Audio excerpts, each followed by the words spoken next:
5, 6, 5, 6, 7, 8.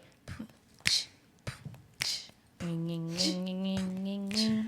my life like it's golden. Living my life like it's golden. Living my life like it's golden. Living my life like it's golden. Living my life like it's golden. Living my life like it's golden. Golden. Golden. Golden.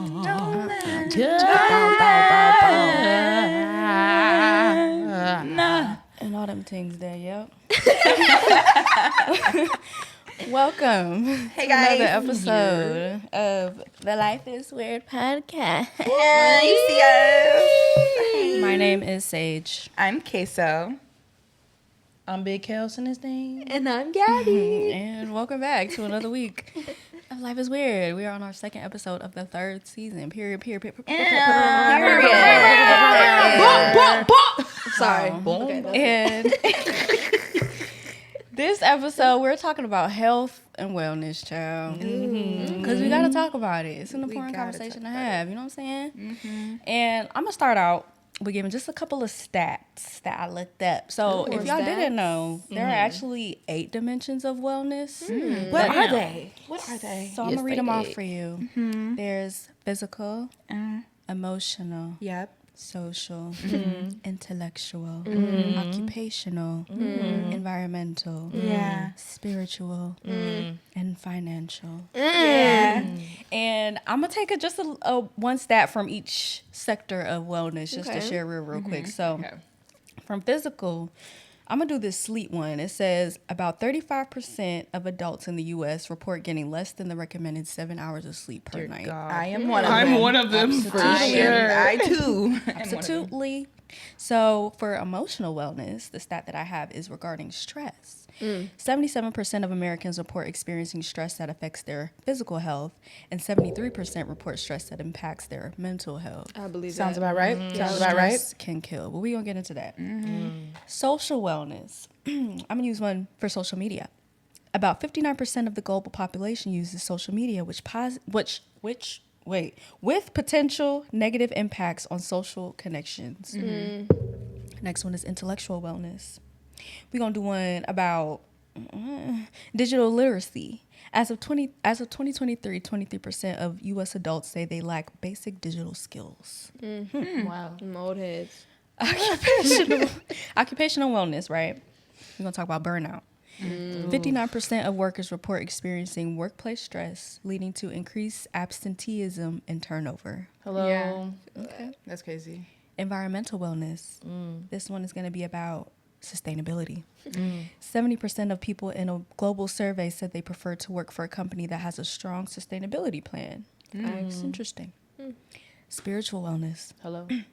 This one's going to be about meditation and mindfulness. About 14% of U.S. adults practice meditation regularly. I'll also do this religious one because I think it's kind of interesting. In the U.S., 63% of adults identify as religiously affiliated, but this has declined from 75% in 2007. Wow. Financial wellness is the last one, and this is regarding financial stress. 77% of Americans report feeling anxious about their financial situation. That's I am high. a part of that 77%. Absolutely. That's too high, So, bro. Those are just a couple stats regarding some of the elements of wellness, you know, the dimensions of wellness. But Shout out to you for that. I love that. before we shout out our shameless plug, I kind of want us to take a moment to acknowledge our shirts, because we all kind of have a shirt that kind of has like a positive affirmation or like some kind of just Like something motivating type of something. thing, So, okay, so what you got on?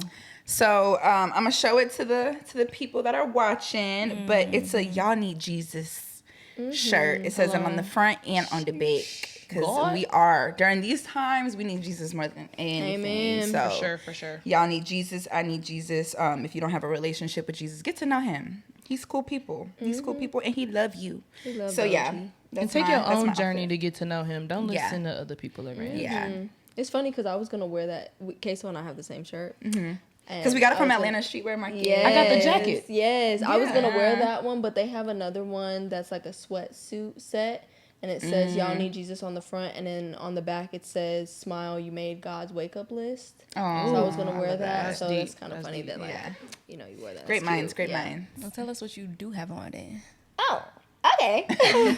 I have on a shirt. It says, buy art from a black woman. Hello. That is self-explanatory. It For is. those who know, I myself am an artist, creative, multifaceted, Gabby the Guru, whatever you want to call Gabby it. the Guru. Shout out I to give you Sage that? for giving Oh, me that yeah, name. I Shout out to did. Sage. She gave me that name. I did do that. Yeah, she did that. She did that. Yeah. For sure. But yeah, buy art from a black woman. I'm so much in favor of supporting black businesses, especially my women, because, you know, we got to support each other. We got Yeah, to stick together. gworls. So I got this at the Black Girl Art Show some years ago. I believe if you go on social media and search like the Black Girl Art Show, they have them in multiple cities: Atlanta, Chicago, New York, Miami. So yeah, check them out. Love that.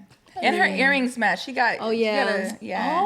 My earrings, Is it an easel? Is that what they're you call little it? paint palettes. yeah. What's Yeah. an easel? Is that The the thing easel- you put the The easel's the thing stand on? that You put the canvas on. on. Okay, gotcha. So yeah, Sorry, my I'm not an earrings artist. are little like paint palettes, you know. cute. Yeah, very cute. So that was Very intentional. cutesy, Yeah, very very demure, very Pose. artist. Where'd you very get them artist, from? like very cutesy. Shein. It was like love $1.80. $1.80. Shout out to Shein. girl Shein. earrings. Not shout out to Shein, but we still buy from Shein. Shout out to y'all because sponsor us. Hello. Sponsor Hello. us. But we don't necessarily agree with your practices, though. We don't. But, you know. But unfortunately, we broke out here, so we kind of need it. Oh. That's another Going back to that financial, statistic. Yeah, so my shirt says, everything I do or say from this point on gotta be with love. So this is, I think one of the last tweets a friend of mine tweeted before he passed away. So you said earlier, Smile, you made God's wake up list. He passed away in his sleep, unfortunately, in 2021. I think he was 24. So Rest in peace. literally, like, rest in peace, Casey. peace, Casey. Smile, because you made God's wake up list. We've had 2 classmates pass away in their sleep in their 20s. So, like, y'all, just be grateful, be thankful, do as much as you can to do everything in love, or at least be, you know, doing things in your genuine era. But yeah, that's why I wore this shirt, not only for Casey, but it's just a really good tweet. Like, you just gotta a really great operate. tweet. Yeah. Very profound. You really gotta like Yeah. operate in love, and it's crazy that this was, you know, it was just a tweet for him, but it was like his legacy that he left behind. So, but yeah, no. Chills. Love that. Rest in peace, Casey. Rest in peace. Rest in And what peace you to got Casey. on? Sage. My shirt, I think I've actually worn this on episode before, so if I have, don't mind that. I just thought about it just now, but it says more empathy. We need more empathy these days. People need to have more empathy. People are going through it. Yeah. We never know what people sure. are going through, and we just gotta be empathetic. You know, treat people kindly. Yeah. Treat people kindly, and just be be good people. You know, things like that. Never know what someone's going through. You Yeah. never Never know. You know, Just be a good person. Like, it's Yeah. not that hard. right? It's right. It's not that Really hard. not that hard. It's just a Not. choice. But, you know, before we get to the shameless plug, I feel like we always forget the damn acronym. So the acronym that I have, that I found is, for weird, is well-being, exercise, introspection, rest, and diet. That's Kind of real. simple, but you know, You got that from Chat GPT shirt? I did. We love chat. I did. Chat. AI, you know, you questionable too, but you help a lot. You help a lot. But yeah, so let's get to the shameless plug. So our shameless plug is actually none other than a former guest and Miss Gabby, Miss Gabrielle's mother, Coach Marjorie Fisher. So she has a what would it be? An organization or It's a brand. a brand, Yeah. okay, Yeah. called Revitalize Her. And I'm just going to read the bio that she has because I feel like it definitely encompasses what she offers with her brand service and everything like that. So it says, empowering women to embrace their strengths, overcome hormonal challenges, and live a fulfilling life on their own terms. And her Instagram is Revitalize Her, spelled REVITALISHER.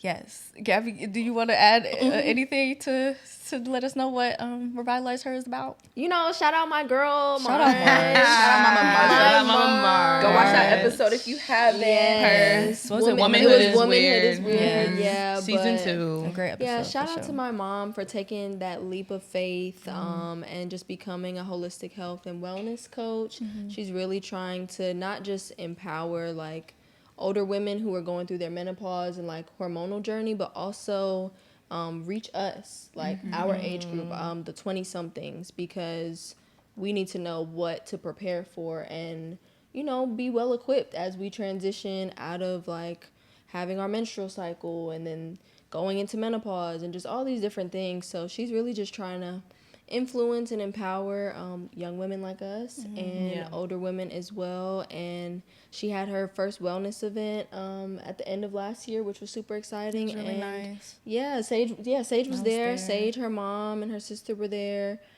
She had other women there as well. We did games. We had like open discussion, and she's gonna be having more events. So Can't wait. y'all be Yeah, sure to check follow it out to her. come. Thank you, Sage, for shouting her out. Of course. And let me just say, because I've experienced Miss Marge on a level of receiving coaching, and that lady saved my life. Were you a part of her? Yeah, I was. We both were. What was it, yeah. like her practicum? Yeah. Before getting her like official certification, she had to the have like therapy. clients. Yeah. And Sage and I were some of her clients. When I tell you, baby, I looked at that as free therapy. It was therapy, boy. It was free therapy. Mama Marsh and taught me some things, and just like For real. the importance of being able to check in with yourself mentally, physically, Yeah. setting goals for yourself, and like setting up practical ways to stick to your goals. So y'all, she knows what she's talking about. She is certified. Okay, she's licensed. Yeah. So please go check her out. She knows her real. stuff. and Just she's Just so thinking amazing. about it, makes me want to cry, because like Miss March got me out of a dark place for Yeah. real. Yeah.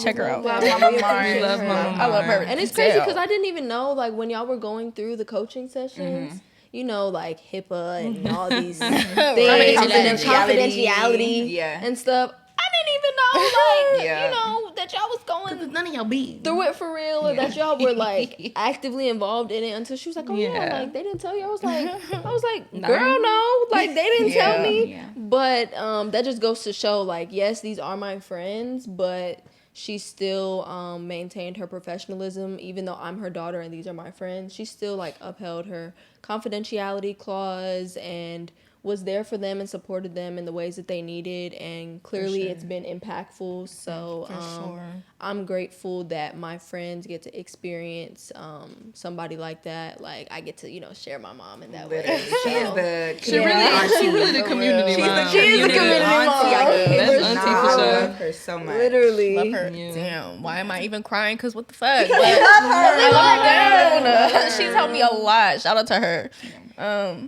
But we gonna get into this episode, because what the fuck? Let's talk. No. Before we do that, shout out to Beatbox.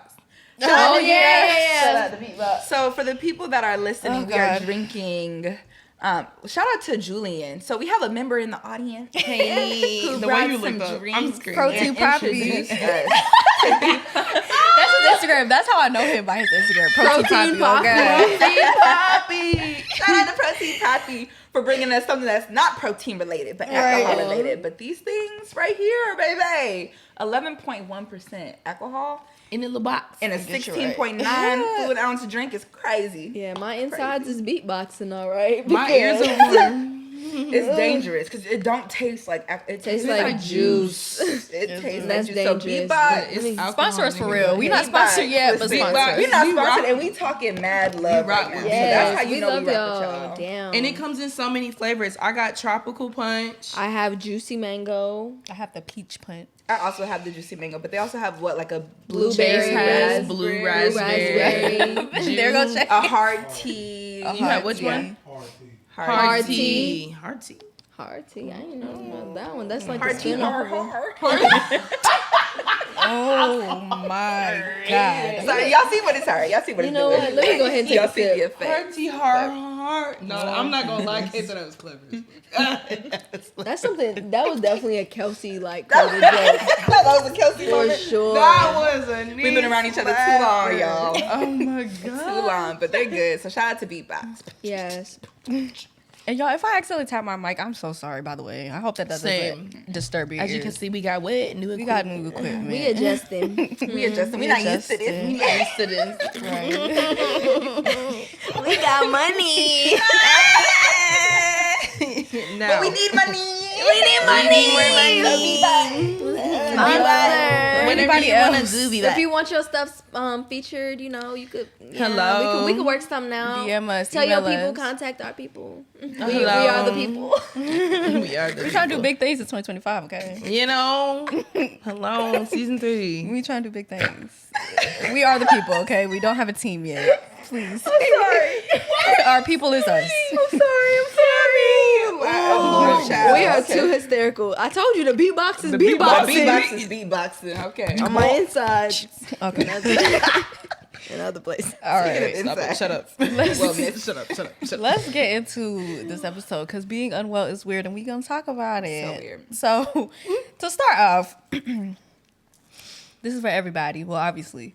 What is something that you've done recently or even over this past week to prioritize your wellness in any kind of way? And you know the 8 dimensions now, so any kind of way of wellness. What have you done to prioritize your wellness this week or Sleep. recently? Sleep. Bro, I've been asleep. Okay. I've been asleep. I Sleep took is definitely off part of it. Friday, which is crazy because we could work from home Friday, but I was like, I don't even want to talk. What happened about it. Friday? Let the It's people No, know. okay. Know it in For those advance, of you who y'all. don't know, we're based in ATL, and it obviously doesn't snow often here, so we got a lot of snow. Yeah. And my job was like, you can work from home, and I was like, cool. So I took all my equipment home, and I just didn't feel like talking to nobody. So I was like, sick day. Excuse me, I'm sick. And by the time this airs, I won't be working there anymore because it's my last week. So I can Period. say that. Hello. Otherwise, I wouldn't have said snap, that. snap. But yeah, no, Minutes. like I just slept. I was tired. Sometimes Girl, you need that- to. Like yeah. talking to people every day, like customer service is one thing, but talking to like angry, agitated Yeah. people every Yeah. day is so mentally draining that it Yeah. drains you physically. Yeah. So I was like, yeah, I'm just gonna sleep it out.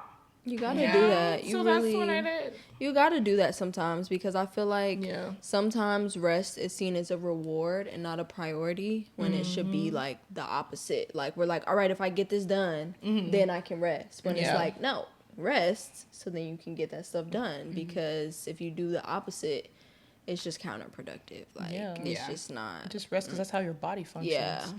So that's good. We love Yeah. that you're Love getting more that. sleep. What about you, Oh, Gabs? well, I guess, okay, since I'm already talking. One thing that I've done recently to prioritize my wellness, I've been, like, filtering out when I want to answer phone calls, text messages, really working on, like, those boundaries, being intentional about communication, because sometimes I feel bad with saying no or saying, like, I don't have the capacity to listen to your problems or entertain this conversation. Right. And now I'm just cool. Like, Facts. I don't really feel like I need to give people an explanation as to why I don't want to talk. So I'm proud of that for me. So I've done that. And I've also, since it is like a new year and everything and kind of like hard resetting, I've listed out all my goals of like what I want to accomplish and then the steps that I feel like I need to take to get there.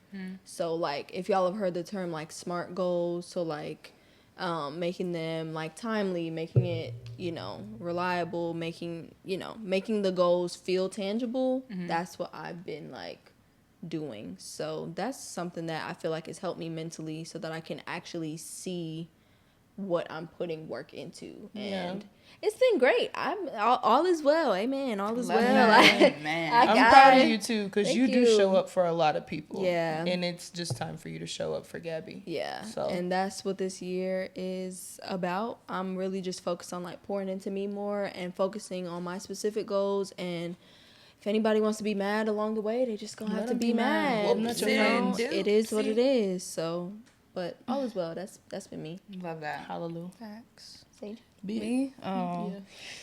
Yeah. I can say that I could be doing a little bit of a better job of prioritizing my wellness, but I will say, so just a little backstory. I feel like I've talked about this on the pod before, but I have a skin condition, skin disease, whatever you want to call it.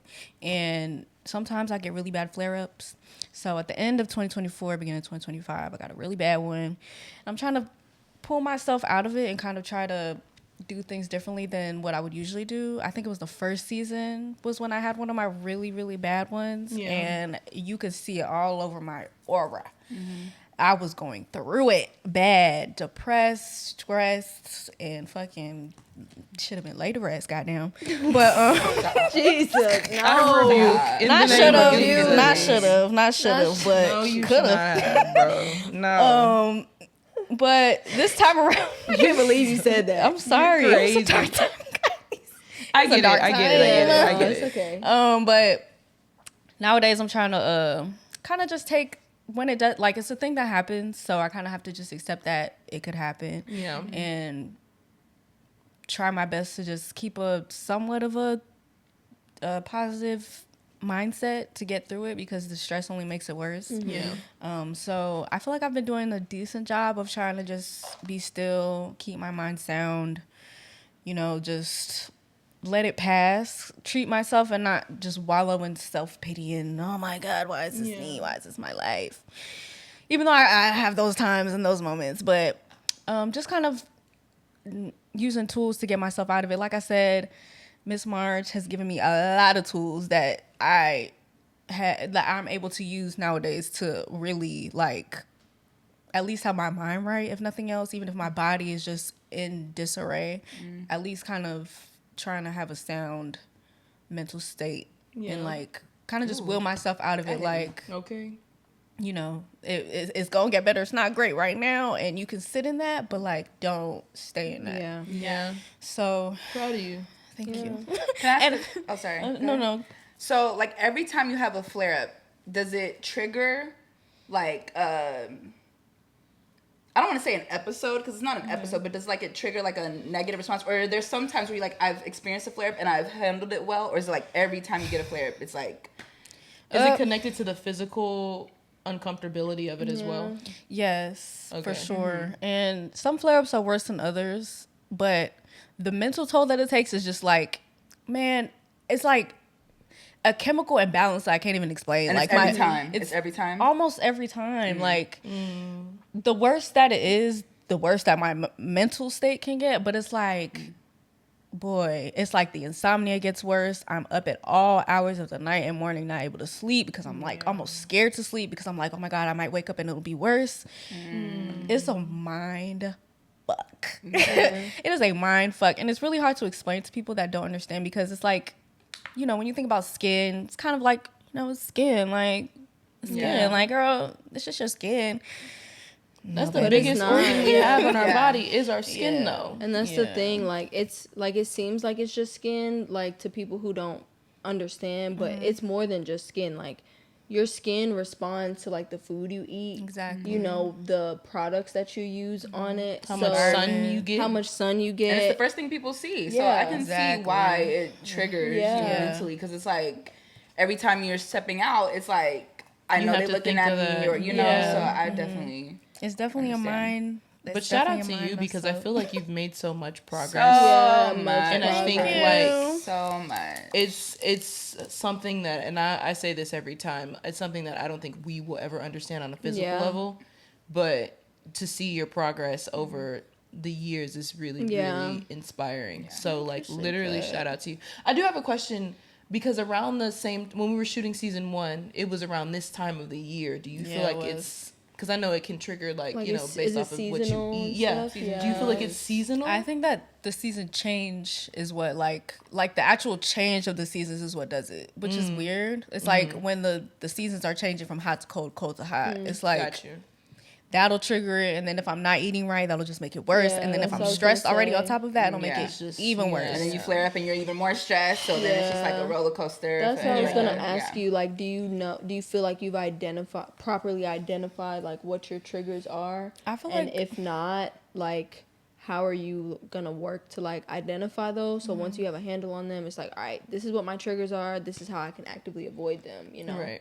I feel like I have a better understanding of them for sure. I think that at some point in my life, I might have to become a vegan.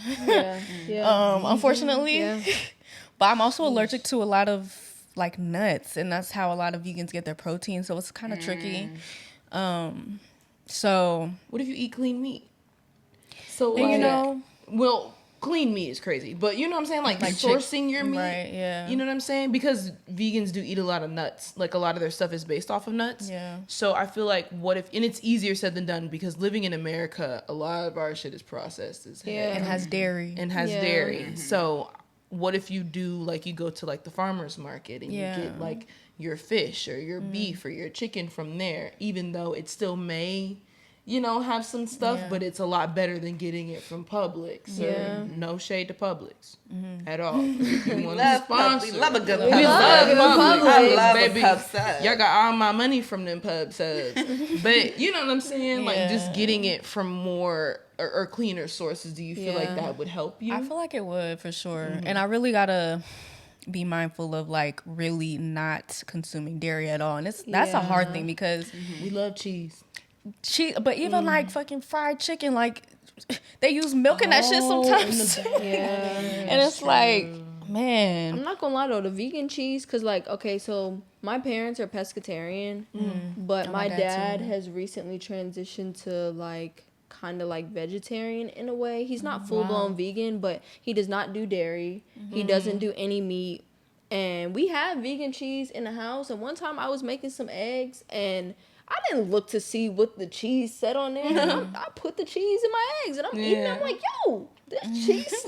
I need to find out what cheese you got, cause I'll find it and tell you. But that cheese was like, I was like, this is so rich. Like the eggs just it like enhance the eggs, and even the butter that we use, it's like not the standard like Country crop. Yeah, it's not that and everything. Yeah, it's like it's different. It's like olive oil butter, something, yeah, whatever. Yeah. So like you might have to also like do some research and maybe read up on like I know Dr. Sebi, however you want to pronounce it. He has A lot of stuff. A lot of stuff. I told you about that lady in Atlanta, the vitamin lady. She can. There's a lady she can like test to see what like type of blood type you are. Like if you're like A, B, O, whatever, and then tell you what foods cause inflammation in the body, because that's where disease stems from. It's mucus buildup in your membranes and everything, your gut.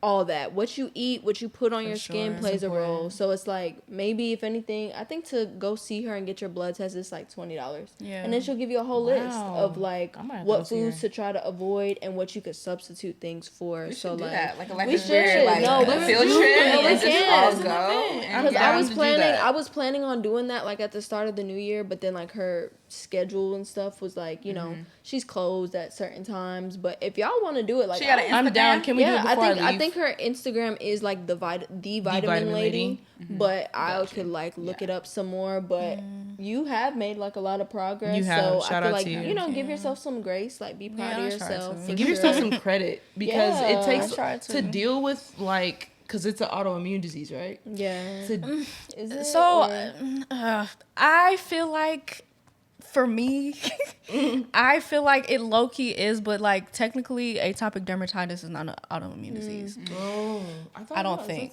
I don't think it is. But either way, to deal with something like your skin is the only thing that covers the entire body. So to deal with something that affects that and to be able to come out of that and take the steps that you've taken, like give yourself some credit. And you're talking about it. So like there's probably other listeners out there who are like hearing your story and can like relate, or like, you know, maybe if y'all have any tips, like leave them in the comments. Hit us up. Or like, if you need some tips, let me know. I just had to give a girl some advice for her baby, like a whole long list of advice of what she should be doing, because it's hard and it's different for everybody.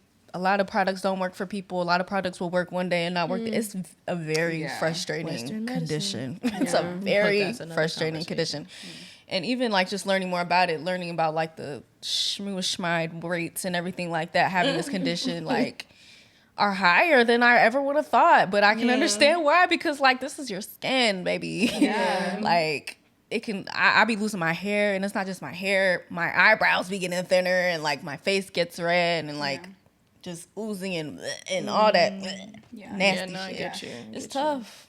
But yeah, I'm so proud of you for like being willing to share your story, because I feel like you even have a post on your Instagram that talks about like you living with eczema and like you going through your skincare routine, and the fact that you've been like so open to share something that used to be like such a dark place for you, and like people feel comfortable reaching out to you. I feel like it's a part of your purpose and your journey. And like there's people out there who feel like they are going through this alone, and just by watching your video they're like, oh, I'm not the only person going through this. And like even Nara Smith, you know, I know she talks about her eczema.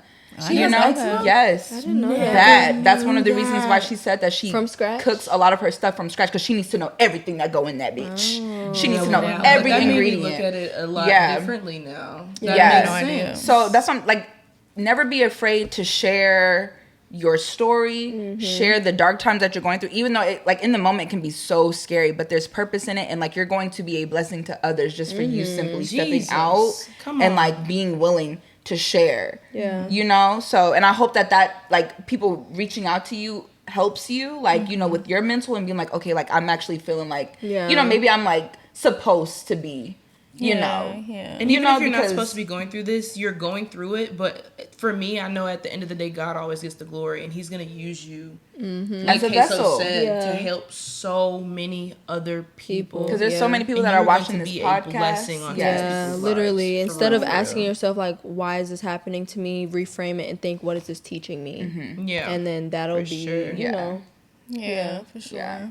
But we could talk about that, you know. Okay, so love you down. Love you so much. But no, what is something you've done recently or this past week to prioritize my wellness? So I've been purging a little bit in different areas of my life. I've been purging my closet. I've been going through every drawer, every dresser, and just purging.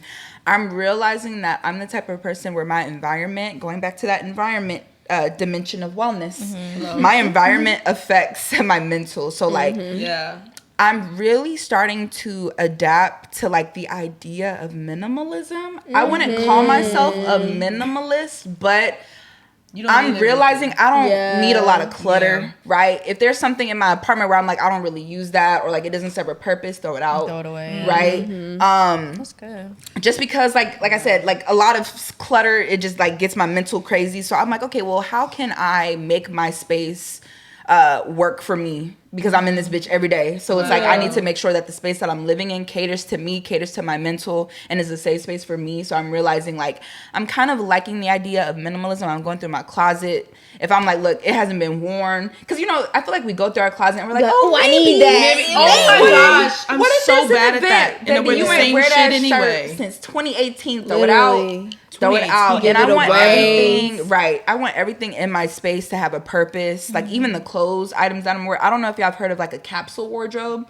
But in 2025, I really want to try to adapt that. So it's like taking pieces, like basic pieces, and like out of maybe like 5 or like 6 or 7, 8 pieces, you're able to like mix and match, you know? I like that. So getting things that can go with multiple exactly. things. Lots of neutrals, lots of, you know. I've seen that. So I'm learning that I want to kind of like dive deeper into that because like I said, it works for my mental. Smart. Yeah. Absolutely. It works for my mental. So that's something that I've been doing, just trying to organize. I've been buying stuff off Amazon to just kind of like organize stuff. We look amazing. So love the Amazon. But yeah, that's something that I've been doing. So love that. Shout out to you because baby, your space depicts your mental. Yeah. I saw that on Twitter and I was like, you know what? Yes. Right. Let me you know what? Hell yeah. A depression room. You know what? Hell yeah. A depression room is a real ass thing, boy. And I used to judge people that had depression rooms, like they would post it on TikTok. I'm like, girl, that's nasty as fuck.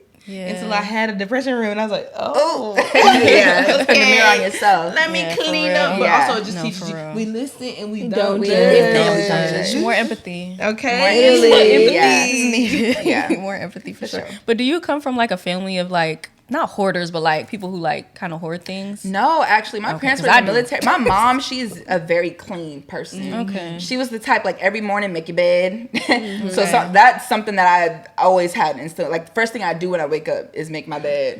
And like she's always said like, you know, your house doesn't need to be spotless, but like if someone was to come over, like, it should be presentable. together. Yeah, you know? for sure. So that's something that I feel like I took with me. You did, because every time we come over, like, She'd be like, it's dirty in here. we're like, is the dirt in the room with us? I'm looking for the dirt. I'm looking for the clutter. girl, don't and come it's to my nowhere house. to My be bed is seen. always Literally, made. like, And it's dirty in here. Always. No, it's But- not, bro. Yeah, I've learned, I think what it is, because I feel like sometimes my life outside of my space can be so chaotic. So when I come here, I'm like, it gives me a sense of control. Yeah. It's like outside, I don't have control, but in here, I can do. control the So environment. it's like, if I Got can you. come into a controlled space, Yeah. it makes my life a little bit easier. In this house, we're clean. I was gonna say I can't wait to like when we have kids and you have your first toddler. I'm like, I wonder how that's Girl, gonna I be be for thinking you. about that. I'm like, I'm gonna have to let that go. Yeah. Maybe I'm gonna have to be okay with a little mess. Kids are Messy. unpredictable. Yeah, I don't want to think I'll cross about that bridge when children. it comes. I'll cross that bridge when Let me it drink. comes. Let me drink, because Let me drink. Let me It's take a crazy. sip of my talking about toddlers. Anyway, all right, Sage. I'm weak as hell. But no, thank y'all for your answers. And thank you for the words of uplifting for me. I appreciate We that. got you, girl. We We got you, love girl. Sage. I Drop some mean, hearts in the comments if you love Sage. Okay, if you love Sage. Blue Spam the heart. comments Drop right some pink now. hearts in the comments if you love Sage. We love Please. Sage. Green hearts for mental health awareness. Green hearts for mental health awareness and blue okay, hearts for period. Sage. Oh yeah, blue 'cause hearts for Sage. Yeah. it- Oh, you're right, because her color blue. The light blue. LOL. Not the dark blue. Because it's No, not. I'm weak as hell. But yeah, thank you guys for your answers. I'm glad that y'all are making steps to prioritize your wellness because it's important for real. But okay, so when thinking about like health and wellness, do y'all usually lean more towards like Western medicine or holistic medicine? I'm And why? Caribbean. You are Caribbean, I'm Caribbean. Caribbean. so we get it. Ginger, So, ginger ginger tea, for every goddamn thing. Listen, Jesus. ginger will save your life. cod liver oil. Jesus. Okay, no, Oil. no. No, but seriously, I'm Caribbean, so that should be self-explanatory. But since it's not, holistic remedies, we don't play that. Like, I kid you not. At the end of last year, I started to have a little cat in my throat. Oh, Right? A little cat. A little cough in my throat. And I didn't feel sick overall, but it was just, you got a little tickle in your throat, whatever. Yeah. So my dad was like, I'm going to have to rub you down with the whites. Whites is the white rum? the white rum, yup. That Ray. The Ray and Nephew white rum. I Ray and promise Nephew? you. Yes. So when people tell me they drink like Ray and Nephew for funsies, I'm like, People drink that? Like, I'm baby, like, that is a you- medicine in my household. Ray and Nephew? you I'm need not help. drinking that for fun. You bro. need mental help. If you're gonna drink, you're gonna mix it. Mix it in a drink. It's a You're mixed trying to have a drink. time Like tonight. it's in a rum punch, something. But yeah, like shots. my dad literally he came in with the white rum, poured all over my chest, put on my head, on my foot bottom, put on some Put 'em on that socks, feet. But it helps. put on a hoodie, It's a detox. a scarf. The way I was wrapped Sweat all up that with shit that out. and some Vicks, like. I'm sorry, I just pictured you laying No, there literally, with- just picture Take a me black laying on. there, and it's not. I'm not saying it's comfortable because it's not at be. all. It's not a comfortable sleep at Yeah. all. But I promise you, when I woke up in the morning, like I better. felt good as new. Like I was not coughing anymore. I was fine. So like whether it's the white rum, whether it's ginger tea, any type of Turmeric. bitters, it's like Turmeric. this. I don't even know how to describe what bitters is, but it's like something. My dad will put it in my tea like when I'm about to start my cycle, like all of these things. Every time there's any type of ailment, we don't rush to go to the doctor. Yeah. And like y'all said, we Pharmacy. got herbal Marge at home. My mom juices. We got the ginger shots on deck. We got the beet juice. All of those is I like hate readily beet available. So I don't really do like Western medicine. Not saying I don't believe in Western medicine, because I do, especially as a public health professional and stuff like that. But if we can solve it with the at-home remedies and what the ancestors telling us, then we going with the holistic health remedies for sure. Big on the ancestors, because if you think about it, what were they doing without the medicine that we have today? Right. The plants and So herbs. with the plants and stuff, and I think Western medicine is something that we do to if we didn't take preventative measures with holistic medicine, that's when Western medicine comes in. I think for me, I'm both, And I think for me, it's because I take prescription medicine for a learning disability, not for physical ailments. So I'm on Adderall. It's prescribed to me. Okay. I have ADHD. I was diagnosed twice. I was diagnosed as a kid, and then I think I was 16 or 17 as a teenager. ADHD is real. It's real because I probably shouldn't say that. Whatever. I've seen people take Adderall that don't have ADHD, and the difference between them taking it and me taking it, our brains function differently. So I think for me, and I still take it, but what I've done is I've gone down to the lowest dosage. I think mine is 10 milligrams, and I used to take like 15 or 20. And I've gone down to the lowest because there was a period of time when I turned 26 and I had no health insurance. So I had to figure it out. I had to figure it out. But from there, it's really hard when, again, I was diagnosed when I was like 8 years old, right? Yeah. So I've been on ADHD meds since I was 8. So coming off of that, it was literally like withdrawals. I was groggy. I was sleepy. I was irritated. I was like, oh, wow, I didn't realize how dependent I was on Adderall. And now, because like my life is so like this, like you were saying, your life is busy, my life is busy. I do still take it, but I take it at the lowest, not like the lowest dosage, because I realized too when I was at Georgia State, I was so small, my jeans were falling off. And I wore like a 2 or a 4, and my jeans were, because I wasn't eating, because Adderall messes up your appetite. That's why they said if you're on Adderall, if you have ADHD, they won't give you diet pills, because it's basically a diet pill. So for me, it's like, and then I have really bad cramps. I have an ovarian cyst. I don't have PCOS. It's one cyst. I don't know if that counts, but my cramps are so bad. I have like 800 mg ibuprofens. Yeah, same. So for me, it's like I want to start getting into holistic medicine, but I know I'd be like, oh, it's hurting. I'm not doing this. Yeah. I need it now. But I have noticed like the last period that I had, I've been eating better. Yeah. And the pain, I even texted Leah. I was like, girl, why am I like not cramping right now? Yeah, it makes a difference. It makes a difference. I've been eating more fish, less red meat.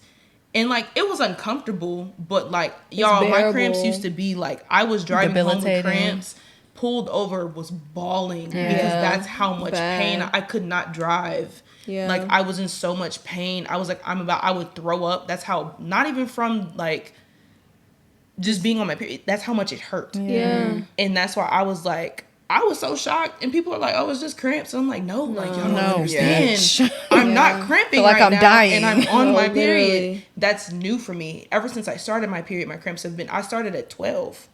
My cramps have been on 1,000 since I started. And when I started changing my diet, I was like, "No, seriously, like my cramps are like." Were the same way. I used to get it so bad, like I would not be able to go to school sometimes. Like I would throw up. Like it was just bad. But diet plays a role. If you exercise consistently, like exercise, if you exercise like 3 to 4 times a week, and then there's videos and stuff out there to show you like low impact or, you know, little activities you can do like exercise wise so you're not going so hard leading up to your cycle. Yeah. Cutting out acidic stuff and caffeine is my biggest before your cycle, and then red raspberry. You tell me, y'all, Gabby tells me this every time. Red raspberry, either the tea or like the little tincture, like the little droplets that you can just take some, put it on your tongue. It doesn't taste the best, but like most things that are good for you usually don't. Take that, like not right when you're about to start, but like a week or 2 leading up to it. Yeah. That cinnamon, all of that stuff, it literally makes a big difference. Yeah. I'm telling you, it makes such a difference so that you won't have to take as much like ibuprofen, because I'm the same way. I have prescribed ibuprofen and everything. And again, 800 milligrams, you know how many I take in a day when I would get the bad cramps? Like 4 or 5. Yeah, and see, it's like, no, that's not good. And for it to, my metabolism is high-ish. So for me to have to take like 4 or 5, 800 milligram ibuprofens, because my body's burning it off. That's not good. My body's burning it off. So I'm like, I'm in so much pain. But no, that for sure. I think my biggest thing is caffeine. That's my trigger for cramps. I have my therapist told me I have a caffeine addiction. I started drinking coffee at 12 years old. My mom doesn't know. Well, I told her now later. she know. It was because like I was hanging out with girls in middle school who would drink Starbucks, and that was the thing. So I just started drinking frappuccinos, not realizing, oh, it's caffeine in this. To high school where I'm just drinking straight lattes.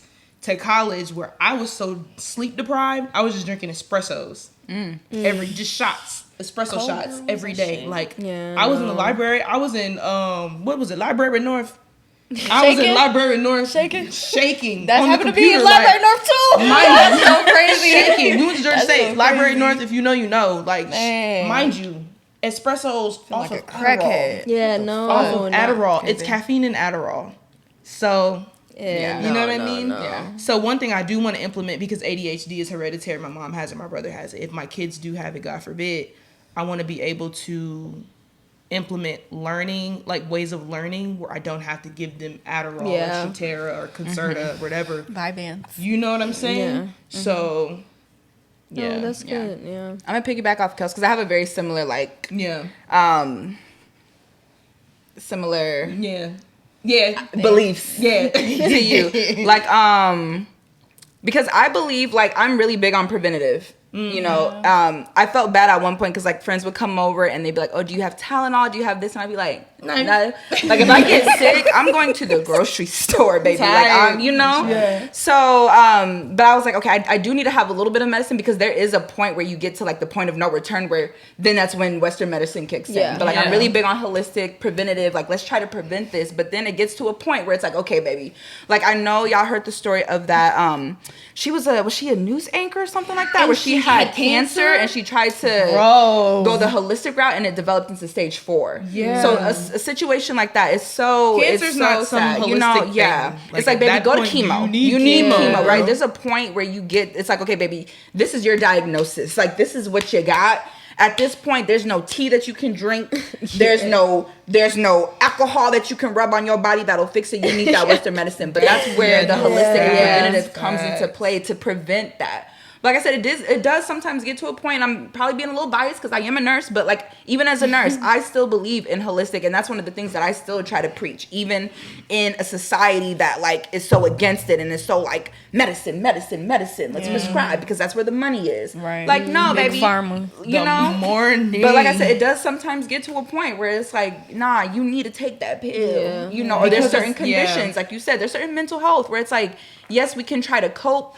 But when it gets to a point where it's like, okay, we need to go a step further, I don't think there should be such a stigma behind that. Yeah, because there's forms of depression. Like, I know someone who has manic depression, and like, since they've been on their meds, they've been okay. And that's why it's like, I'm so weird about it, because there's certain things where I'm like, that it's a family member. That family member almost took their lives. And I'm like, girl, if taking that pill keeps you here with me. Take the pill, baby. Take the pill. Put your tea down and take Take that the pill with pill. some water. Okay. But it's like, I get that. But for you to be a nurse, you to be in healthcare, and even your mom, like my stepmom's a nurse. So like for all of y'all to talk about holistic stuff as healthcare professionals. Yeah. Because there is... No, go ahead. No, because like there is power in it, but like you said, like both of y'all said, it's a preventative thing, and it's like the problem with holistic remedies and stuff is it requires a lifestyle change. Yeah. So you have to be consistent and disciplined enough to implement that lifestyle change. You can't say, "Oh, I got high blood pressure, so I'm gonna drink this tea every now and then, whoop-de-woo, so I don't gotta take my high blood pressure medication." No, like it has to be a lifestyle change prior to. Like it's not just you have the diagnosis and then that's not how it works. Like it's something that you have to implement in your daily life and continue that practice. And you might be able to eventually wean yourself off if you do have certain medications. But it's not saying like go against medical advice. Like there are medical professionals in their respective fields, and we could have a whole separate conversation about advocacy and medical profession, you know, and all that stuff. But things were put on this earth to heal us. Right. Like literally, like holistic ways are meant to heal us. But there's a reason why Western medicine has developed. So that don't mean you need to just say, "Oh, forget what my doctor said, and I'm gonna go the holistic If you've already route." been No. diagnosed. Yeah, like if you in the Take the hospital, meds, bro. baby, it's too late. We're not talking about teasers. I'm gonna talk about it, but let's get you out the hospital, and then I'm gonna talk about what you need to do to prevent you from coming back in the Yeah. hospital. But once you're in, Yeah. like, Big that's kind of how I look at it. I'm like, Big once you're in the hospital, it's a little too late. But once you get out, let's see what we can do to prevent you from coming back. So that's how I look at it. But, and I would also say it's hard too for Black and brown communities because we're put in financial situations where lifestyle changes are hard to do financially. Because you're not gonna find no Whole Foods off of Moreland Ave. Exactly. You're not gonna find no Whole Foods for real. I ain't seen no. You might get a Dollar Tree. And what Dollar Tree got? Nothing but canned foods, and ramen noodles, Vienna sausages, processed food. Yeah. Like for all my Memphis people, I ain't never seen no Whole Foods in Orange Mound. I ain't never seen no Whole Foods in Lithonia, Georgia. I ain't never seen no Whole Foods in areas where they need Whole Foods. Right. Because when it comes to health, like literally health equity, and when you look at social determinants of health that impact people's health and overall well-being and communities like of color, like this is literally the line of work like that I do, and we have these discussions and things that we're trying to implement and stuff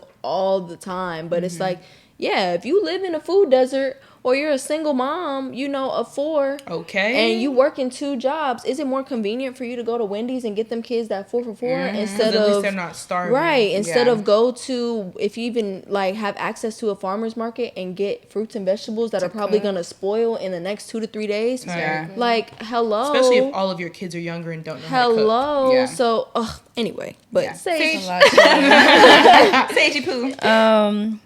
I try to, with my condition, basically, back in the days, for example, 2 years ago, when I went through my last, like, really bad flare, I was definitely quick to run to urgent care or to the dermatologist or to the doctor to get a steroid shot, to get a steroid cream, a steroid, whatever. And, over time, because I've had this condition since I was a baby. I've had it all my life. Over time, I've kind of known that I've learned that steroids and being reliant on steroids it's a quick fix, and it'll make you feel good quickly and temporarily. But it's something that you have to uphold. It makes your body like weaker in a way, and you gotta use in moderation. Steroids ain't nothing to play with, baby. At all. Ain't play with. There's a reason it's illegal in the Olympics. Man, there's a whole thing called topical steroid withdrawals that a lot of people with atopic dermatitis, eczema.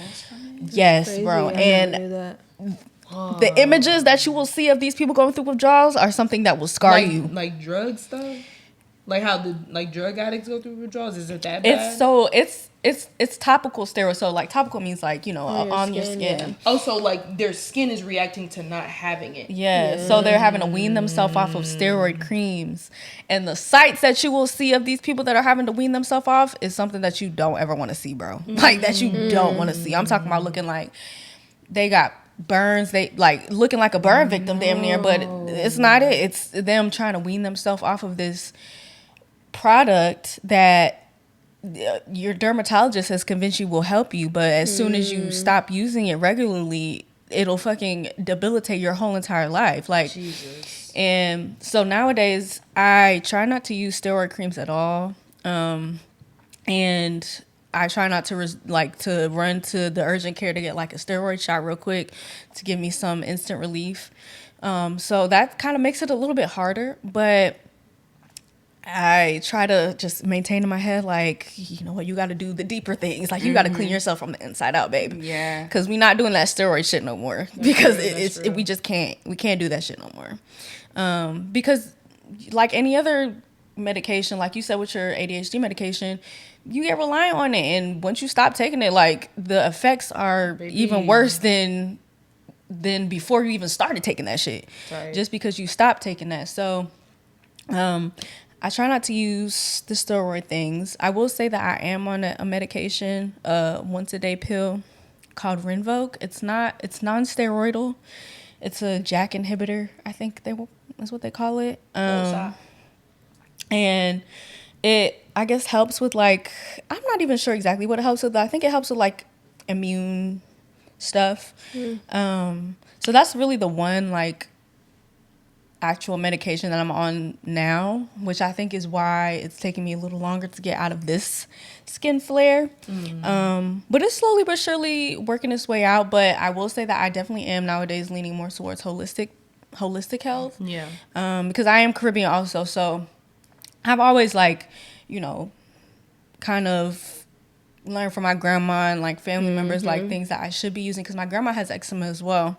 So she'll like, you know, recommend aloe to both eat and put on your skin, ginger teas, lemon teas, and things like that, bitters and all them kind of things, which are not great. But for me, with my skin health, a lot of it is internal. So like trying to make the moves to improve my gut health, improve my whatever internal health. Like you said, cleaning yourself from the inside Right. out is real. And it's a slower process than the instant gratification of like a steroid. So you gotta mentally prepare yourself for that, but like it's not worth it.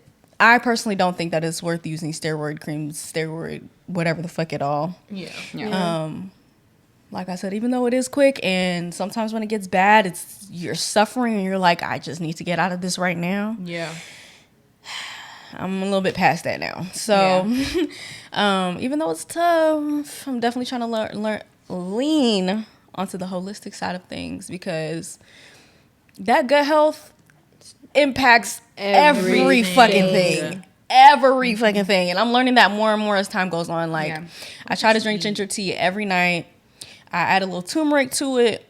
I try to, Get you some chlorophyll. I do need to get me some chlorophyll. Some cayenne you know, pepper getting your if you're greens sick. in is important. Cayenne is good. It helps with Yeah. inflammation, just like turmeric. Ginger helps with inflammation as well. And all those things. Like, but yeah, so I try to lean more towards holistic, because at the end of the day, the inside is going to reflect on the outside. So It'll do better for you in the long run. it'll do better for you in the long That's what run. we're trying to work on, sustainability versus Yeah. instant gratification Exactly. or instant results. Exactly. Right now in our 20s, so we're not suffering in our 50s. Exactly. Right. Yeah. Because this is shit you got to withdraw from. Like the instant shit, you going to have to withdraw yourself from It's it gonna be more hard. likely than It's hard. not. Which I'm sure like you would have to experience with weaning yourself off of ADHD medication. Like you got to I'm gonna withdraw. stop taking it. Yeah. Yeah. And I already know I'm gonna be irritated as fuck. But you're going to have to take preventative But measures I'm gonna have to figure out how to, because it's, for me, it's a mind thing. It's like, how am I functioning right now? I get so like, but like we've mentioned it in other episodes as jokes, but like I get so hyper fixated on one thing, or I zone the fuck out, and I have to be like, okay, Let me come back. Stop. Yeah. Step back into myself real quick. like literally, I'll get so hyper fixated, and I have to literally just put whatever I'm fixated on down, even if it's a good thing. Like I'll read a book for 7 hours straight, and I'll be like, okay, Wow. but you have to do laundry, you have to clean. Yeah. Like, okay, great, love that you're reading, but like your Let's dishes get back is still in the into sink. it, yeah. you know I actually what I'm have a serious question, because you know we all know you got ADHD, and we know how you can get like hyper fixated on something else. Do you find it offensive when friends try to like reel you back in and be like, okay, Kelsey, No, come back to okay? No, because that just shows that you know what I'm going through and you care enough to reel me back in. And I used to get offended, and it was never because of like anything that any one of you would do. It was just more of, I didn't come to terms with the fact that like, girl, you got ADHD. Yeah. Like, oh, you calling me out. Like, Yeah. it was really one of those, you know, you call somebody out or somebody calls you out, and it's something that You're not ready know, to but hear you're not it. ready Yeah. to hear. Yeah. So it was Yeah. really like, I would get offended, but I would always know like, I'm offended, but I know this is out of love. Yeah. So I'm gonna just shut the fuck up. But We like, both- I don't get it. Like Yeah. now, if you reel me back, I would just be like, my bad, because I genuinely don't mean to. Yeah. But I know that I have people around me who care for me so much that like We're gonna make sure Yeah. you good. You know what I'm make sure saying? you- I think we've A lot gotten of so people- used to it, so we just be like, all Sometimes right, we Kelsey, be come like- on, like really, Kelsey. you know. come on, come back. Literally. A lot of people with ADHD don't have that, and some people even make it like people don't take it seriously, like ADHD, autism, Because ADD, it's something that you can't physically you see. know, it's a Yeah. mental thing. So appreciate y'all. Love you. Love y'all. Yeah. That's so interesting because I feel like we both got conditions that people do not take serious, but really can fucking affect your whole entire life. It really can. And adult ADHD is hard. I believe because it. you still have to be an adult. Yeah. Like being a kid with ADHD is one thing because you talk too much. You're hyper. Kids are already hyper. Right. So being extra hyper as a kid is like, okay, it's annoying. But being an adult with ADHD is like, you still got to go out and do what you got to do to survive. Yeah. Okay, well, it definitely seems like we have our opinions on holistic and Western medicine for sure. But team holistic for sure over everything. But okay, on to the next though. So, do you have a specific time in your life where you felt the urge to take your health more seriously? And I want you to describe that. Like, when was that moment you was like, okay, I gotta tighten up. Yes. In regards to health. When I turned 25. I second that. When you turn 25, when your frontal lobe develops. Also, as a woman, and I'm not sure what men go through, but as a woman, they say that's when you get your grown woman weight. So I got my grown woman. I turned 20. Yes, I'm the oldest here. I turned 25 during COVID, the pandemic. So on top of, I turned 25. We in the pandemic, bored of shit, just eating shit. So weight was gained. Yeah. So that's when you start realizing, okay, so I can't just eat trash and my waist snatches. I have to do things in order for my waist to continue to snatch. So when I turned 25. I second that. No further comment. Yeah. For me, it wasn't an age. It was a moment. There was a member in my family. She's fairly young, like maybe in her early 40s. She has a daughter. And my mom was giving me like an update on her health. And she was saying that like the doctor gave her like a couple of years to try to find like a heart transplant. In her 40s? Yeah. That's not old enough for that to be a thing. Yeah. Unless it's a special condition. But like, I think I've mentioned this before. Like I have like, it runs in my family, like very unhealthy eating conditions. You know, my family real Southern. Okay? I was gonna say, that's Black real America. Southern. We eat real Southern Black food. Okay, A lot of butter. you know, lots of processed foods too. Red meats and things. Yeah. So I don't want to say it wasn't like.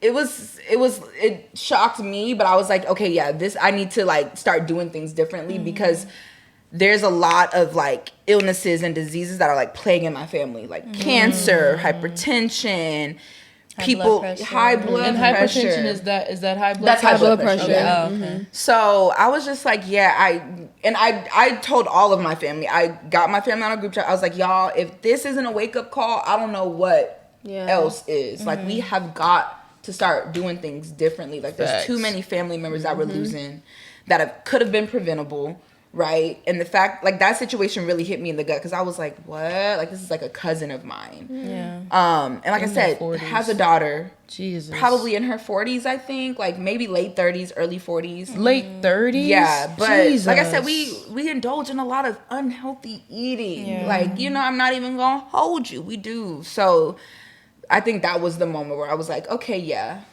By the end of the year, I'm getting a trainer. I need to get my like diet together. I need to start figuring out how to do things differently because I can't continue this. That's facts. That was me. Not an age, but that moment. Yeah. Wow. Well, shout out to your cousin. I hope she's doing all right. Yeah. Love you, girl. I would say, I feel like I grew up in a somewhat of a kind of health conscious type of house. Like my mom, she hates salt. She hates to cook with salt. Goddamn it. she doesn't cook any red meats because she don't eat red meat herself. So a lot of the stuff that we ate growing up, I feel like was fairly healthy. She didn't really like getting us too much fast food and stuff. So on that regard, then I feel like I kind of knew like, you know, eating a little bit healthier is a little bit better. But as far as maybe other kinds of health, like emotional health, spiritual health, They're important too. I think that 25 point was definitely the year of age 24 and going into 25 was definitely a transformative year in all aspects. That was the year that, you know, I was talking to Coach Marge and kind of breaking myself out of a very, very, very, very, very dark time, like the darkest time of my life and things like that. So I think that was definitely that 25th year, boy. Transformative year. I don't know that what brain, baby. That It's brain. that frontal lobe, bro. You really That just start frontal looking at lobe. life different. Okay, Super different. hello. Like, oh, Literally I just gotta be take like, control of this I shit. gotta lock in. I Nobody gotta, gonna do it if I don't. lock Literally, in, bro. because my quality of life is just like I gotta be the one to make some shit shake type shit. Right. Yeah. So I would say that was at that point for me. So, but yeah. Frontal lobe is so funny. But back to the eight different dimensions of wellness though. So as a reminder for our listeners, it was social, physical, emotional, intellectual, spiritual, occupational, financial, and environmental. So hearing all of those, which dimension of wellness do you guys think is your strongest, or which dimensions do you think are your strongest, and which do you think are your weakest personally? My Which one could use weakest is some work. financial. I second. Hello, I third. Financial. Yeah. I used to have the mindset of spend now, gain it back later. No, ma'am. We live for experience. Memories. Do I have great memories? For sure. Do I want my kids to have them? Yes. So, financial, strongest, intellectual. Okay. I thought it would be emotional, but it's not. I see that for you, intellectual. So, I would have to. So when Kelsey like, but it's not. I thought it was. She had a moment of realization. it's not. It's okay. I would have to second Kelsey's wellness dimensions. I would say strongest. I would say intellect. If I go top 3, intellectual, emotional, and I'll say social. Those would be probably top 3. Cause I'm smart. Period. Outside of my 2 degrees or whatever. And then I feel like I am emotionally intelligent, and then socially as well. Like, everybody loves me, and I love everybody. I just mesh well with people, and I'm good socially. Yeah. And then weakest for sure, financial, and maybe also probably environmental, because I don't really feel like I tap into that part of wellness as much as I would like. So I'm gonna say that would be my Like your home environment, or like your work or friend group, just like, I don't know how to explain it. I feel like it could be like, honestly, there's several different ways that you can interpret Yeah. environmental. facts. Like, just when it comes to my environments and stuff that I'm in, sometimes, like, I've talked about boundaries and people pleasing. I'm not very firm in that sometimes, or if it's an environment that I feel like is, like, not the best, but, I'll probably just, like, scope the scenery out for a little bit and then make the decision, instead of just being like, okay, no, this is not it. Like, don't be here. Like, don't partake in this environment. So, yeah. But financial, we're working on that. We're growing. The frontal lobe has developed. So, we are moving forward, and not just living for experiences. Amen. Amen. Onward and upward. Me? Oh no, you go ahead. Let's see. I kind of just narrowed down to one. So I feel like my top 3: physical, that's been strong in the past year. My social, I feel like I have a really solid group of friends. I feel like I have a good support system, so I really cherish my social dimension of wellness. And then environmental, not even just like my personal space, but like I said, I really do appreciate like just organization. So I find a way to incorporate that into every space that I'm in. So when I'm at work, if work is chaotic, okay, this is how I'm gonna stay organized in this workspace. If I am at school, okay, listen, school might be hectic, but this is how I'm going to stay organized. So I find a way to kind of have like a center. And like, even if I'm outside of my own 4 walls, I'm able to kind of take that to different spaces. That's good. And then my weakest isn't necessarily my weakest, but it's just something that I want stronger, is my spiritual. I don't know what it is. I do know what it is. But like, I am in a season where I am like yearning for God. Like, I just want to have such a deeper relationship with him. And I am staying up to date on my daily devotionals. Like, I am listening to sermons on the daily. I'm listening to worship music more. So it's not where I want it to be, but like, I've come further along than where I was. And like I said, I just want it to be stronger. So it's not my weakest, but that's an area that I just want to be stronger. It's a journey. Yeah, So absolutely. It's the journey. It's the journey. It is a journey. Alignment. Are you praying? Yes. Yeah. That helped me a Yeah. lot. It was just praying and being vulnerable. Yeah. So I'm praying different these days, though. Because I think before I thought prayer had to like look a specific way. no, it does not. And now, girl, I be talking to God like he the homie. That's my homie. Okay, For real. I be like, look, I know you know my heart. Okay, I know you Really? see what I'm going through. Like, even if I can't like say it verbally, because one thing I'm trying to do more is pray out loud. Like, I'm always praying to myself, but like when it comes to like actually speaking it, I don't do that. So when I do it, I'm like, ooh. Right, like it comes so much easier in my head than verbally. So that's something that I'm trying to do a little bit different these days. Word to that. I love that. Yeah, Yeah, that's real. I love guys. Do you love God? What's wrong with you? What about you, Sage? So, okay, so occupational means like actual occupation, like job. Yeah, I Yeah. would say like your work environment, workspace. So I would say my weakest would definitely be financial and occupational, just off the literal sense. Like, your girl is still unemployed. So, it's a weakness, obviously, because I don't have a job. But, so I would say those two are probably my weaker sides. I think financial, I think I've done a great job of staying afloat, because your girl has been unemployed for a while. And I'm not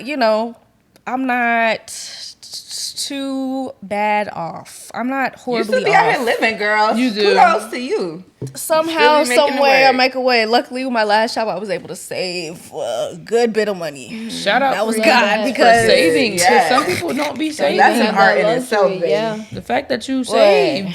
Yeah, for sure. But I would say those. I guess. Yeah, but I would say my strongest would probably be emotional. I think that I could do some work with personally kind of being a little bit more functioning. I've come to terms with the fact that I get depressed. I have depression. Like, it's a thing. Anxiety, all that shit. I haven't been officially diagnosed, but I don't think that's the thing that I need to be diagnosed with. The routines that I go through in my daily life, I'm like, oh, bitch, you're anxious as fuck and you're depressed. So, yeah. But even though I feel like I do have a ability to be really introspective and kind of just tap into like why I'm feeling the way I'm feeling and what can I do to maybe ease that a little bit so that I'm not letting myself fall too hard into a super, super dark place to where I don't want to be here no more, literally. So I think that I am able to use different practices to kind of keep myself a little bit more lifted, which kind of plays into spiritual as well, I would say. Just kind of taking different practices to align myself, center myself, pray, talk to God, and be like, hey, God, I hear you. I'm grateful. Thank you for this life. Thank you for my peoples. And all those things. And kind of just show gratitude and give myself grace and things like that. All those things. And not just say it, actually like feel like I am doing that shit. So I would say that emotional, spiritual are kind of things that I feel like I have been doing a better job with. I would say that I'm pretty intellectual as well. I think I'm pretty smart. I think that sometimes I don't know that. And, the actual intelligence and applying it to real life, there's kind of a disconnect there. Because I think that, I could be a little further than I am. But there are personal things that I guess hold me back. That's neither here nor there, though. But It's a journey. it's a motherfucking journey. It's a motherfucking journey. But yeah, I would say that those are pretty strong. Physical, I think I could work on a little bit more. I think that I'm, like I said, doing a better job of like implementing holistic things to better my skin, because I don't want to fucking go through these horrible flare-ups anymore. So I think I'm doing a little bit of a good job of like taking steps to feel better. Yeah. If that is included in physical. Yeah. But yeah, social. I don't like people for real. I like them, but I really like people for real. She love it here. So maybe that's a weakness as well. Maybe I could be a little bit more socially well. And spiritually, I feel like my relationship with God is very personal. It's very we go deep. We go real deep. We talk. We all of that. Even though I may not be the most religious person, I definitely think that my relationship with God has gotten strong over the years, and it definitely needed to, because being that I'm not, I think that we have a faith episode coming up, so maybe we'll talk about that later on, but it's been a journey, but regardless, my relationship with God has definitely improved. So I would say spiritual, I think that it's definitely could be stronger, but pretty strong.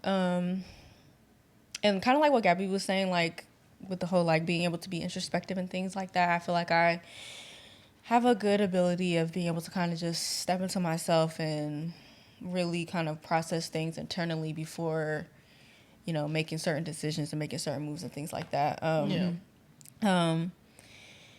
Intellectual, I feel like I am pretty smart. I think that sometimes I have some issues with like translating that into like the real world. I think that my intelligence could be used a little bit better and a little bit differently. But hopefully in 2025 we're gonna find some ways to make that shit work a little bit better. But yeah, I would say that those are mine. And then the other ones, I don't know. Environmental, social, I don't know. Whatever. Those are my strongest and weakest, I feel like. But so moving on to our final question of the main topic. I want to know, for you guys, growing up, did you see your family exhibit healthy behaviors? Like whether it was physically, like, as far as diet, exercise, and things like that, mentally, emotionally, financially, all those kind of things. And how did it impact you growing up? How was that? So I would say I don't really, and I've talked about this before, I don't have full recollection of my childhood like that. I don't necessarily tie it to trauma, but who knows? Shit. Still figuring it out. Right. Yeah. But my family was never the type to indulge in excessive unhealthy behaviors when it came to food. I didn't try ramen noodles until I went off to college.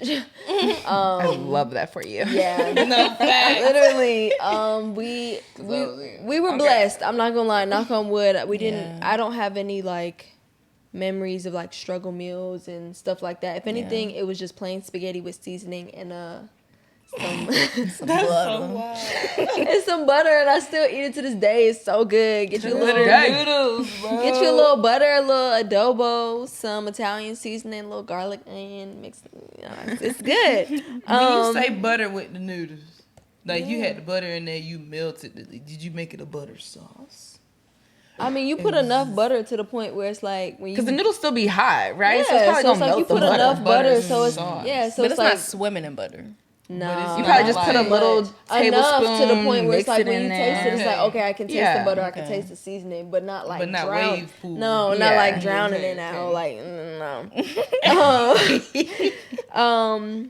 But I don't feel like when it came to emotional healthy behaviors, I don't think that was something that we were very good at. I feel like that's something that's developed over time. Spiritual was something that, my mom and like my grandma and everybody, they've been very heavy in their faith and exhibiting like strong spiritual practices. So that's something that I always felt was like healthy behavior. And I just feel like overall, when it came to just exhibiting healthy behaviors in any of these categories, it allowed me to, now that I'm older, see what it is that I do want for myself and what I don't want.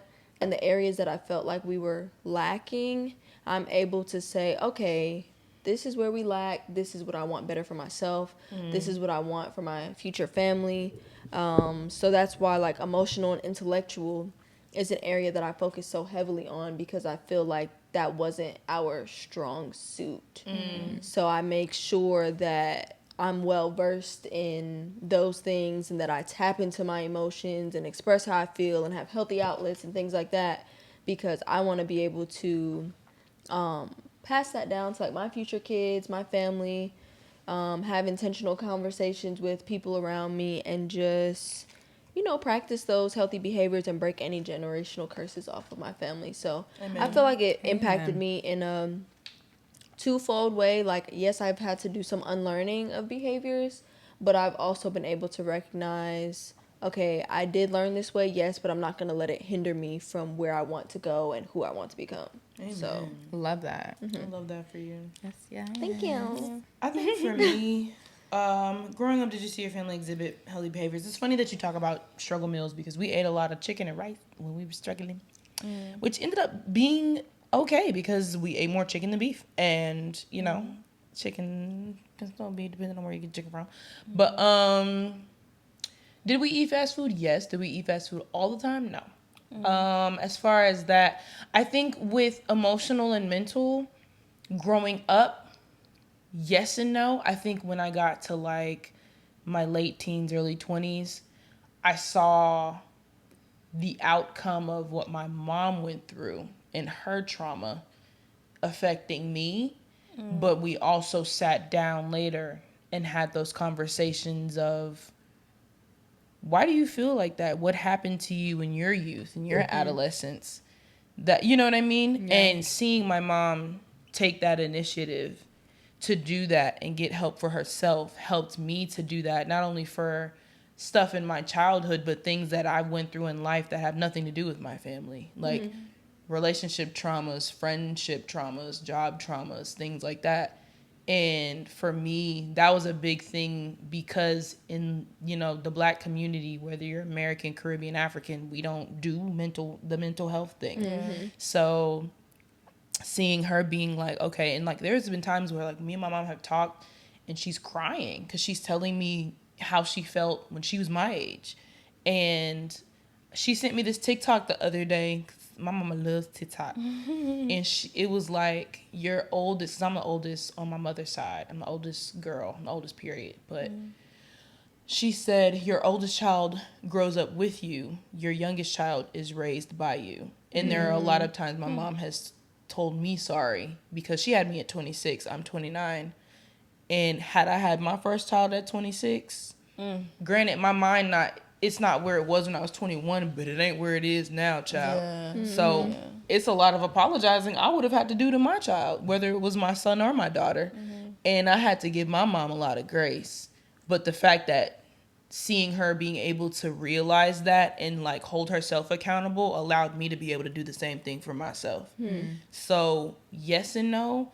I think when my dad, he had a lot of growing up to do, but like I didn't grow up in the house. I didn't grow up, in the house with my father, so I didn't see the growing up. And I recently had a conversation with my stepmom where it's like he still has a problem with being very direct and honest with me and my sister, not so much my older brother, but I think it's something with him and his daughters where I don't know what it is. I don't know where that comes from. I don't really know a lot about my dad's childhood, to be completely honest with you. So yeah, I don't know about, you know, childhood culture, none of that. Same. But yeah, spiritual, I grew up in church and I was never forced. It was just more of like, I ain't had nowhere else to go. So if my mama was going, I was going. I like church. I like being around the other kids. I think I started developing my own relationship with God in my early 20s, my late teens. But it was never forced on me. I think now the tables have turned, and I think my mom was so focused on just providing for us that she kind of lost that in her walk.